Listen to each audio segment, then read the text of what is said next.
ನಮಸ್ತೆ ರೀ. ಇವತ್ತು ನನ್ನ ವ್ಲಾಗ್ ರೀ. ಇವತ್ತು ನಂದು 4ನೇ ದಿವ್ಸ ಜೊತೆ 4ನೇ ದಿವ್ಸ ಬಂದೇನಿ. ಸಬ್ಸ್ಕ್ರೈಬ್ ಮಾಡಿರಿ, ಶೇರ್ ಮಾಡಿರಿ, ಲೈಕ್ ಮಾಡಿರಿ, ಮರಿಲಿಕ್ಕೆ ಹೋಗಬೇಡ್ರಿ. ಪ್ಲೀಸ್ ಸಬ್ಸ್ಕ್ರೈಬ್ ಮಾಡಿರಿ.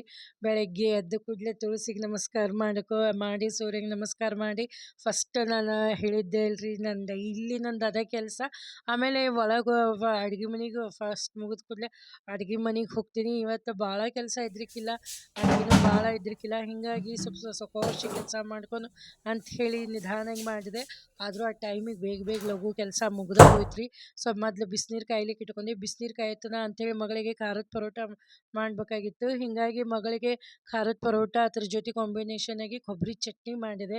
ಅದು ಎರಡೂ ರುಚಿ ಆಗ್ತದೆ. ಮೊಸರು ಹಾಕ್ಕೊಂಡು ತಿನ್ಬೋದು, ತುಪ್ಪ ಹಚ್ಕೊಂಡು ತಿನ್ಬೋದು ಅಂತ ಹೇಳಿ ನಾನು ಕೊಬ್ಬರಿ ಚಟ್ನಿ ಮಾಡಿದ್ದೆ ರೀ. ಆಮೇಲೆ ಎಲ್ಲ ನಂಗೆ ಸ್ವಲ್ಪ ಬಿಸಿನೀರು ಕಾಯ್ತು, ಹಿಟ್ಟು ಕಲಸೋದು ಆಗಿತ್ತು.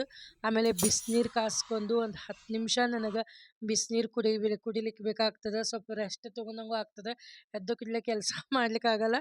ಹಿಂಗಾಗಿ ಬಿಸಿನೀರು ಕುಡಿದು ಒಂದು 5 ನಿಮಿಷ ಕೂತು ಆಮೇಲೆ ಎಲ್ಲ ಫ್ರೆಶ್ ಅಪ್ ಆದಮೇಲೆ ಆಮೇಲೆ ನಾನು ಮಸಾಜ್ ರೂಲರಿಂದ ಇವತ್ತು ಮಸಾಜ್ ಮಾಡ್ಕೊಂಡೆ ರೀ. ಎಷ್ಟು ಚಲೋ ಅನ್ನಿಸ್ತು, ಭಾರಿ ಆರಾಮ್ ಅನ್ನಿಸ್ತದೆ. ಮಸಾಜ್ ರೋಲರ್ ಏನು ಮಾಡ್ಕೋತೇವಲ್ಲ, ಒಂಥರ ಏನೋ ರಿಲ್ಯಾಕ್ಸ್ ಅನ್ನಿಸ್ತದೆ.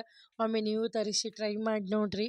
ಆಮೇಲೆ ಅದೆಲ್ಲ ಮಾಡ್ಕೊಂಡಾದ್ಮೇಲೆ ಮಗಳಿಗೆ ಮತ್ತು ಟೈಮ್ ಆಗ್ತದೆ ಅಂತ ಹೇಳಿ ಲಘು ಬಂದು ಅಷ್ಟರೊಳಗೆ ನಮ್ಮದು ಸ್ವಲ್ಪ ನೋಡ್ಬೇಕಲ್ಲ, ಹಿಂಗಾಗಿ ಟೈಮ್ ಕೊಡಬೇಕಲ್ರಿ. ನಮಗೂ ಒಂದು 5 ನಿಮಿಷ ನಮ್ಗೆ ಟೈಮ್ ಕೊಡೋಣ ಬೆಳಗ್ಗೆ. ಮಗಳಿಗೆ ಪರೋಟ ಮಾಡಿ ಡಬ್ಬಿಗೆ ಕಟ್ಟು, ಆಕೆಗೆ ಟಿಫಿನ್ ಮತ್ತು ಬೇರೆ ಏನಾರೇ ಬೇಕಾಗಿರ್ತದೆ. ಹೀಗಾಗಿ ತೊಯ್ಸಿದ ಅವಲಕ್ಕಿ ಮಾಡಿದ್ದೆ. ತೊಯ್ಸಿದ ಅವಲಕ್ಕಿ ಮಾಡಿ ನಿನ್ನೆ 4 ಚಪಾತಿ ಉಳಿದಿದ್ದು.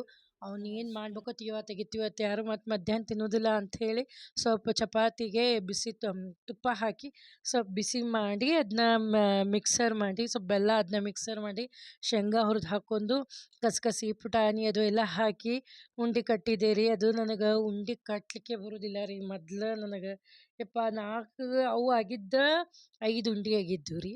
ಸಣ್ಣ 5 ಉಂಡೆ ಆಗಿದ್ದು, 4 ಉಂಡೆ ಕಟ್ಟಿದೆ.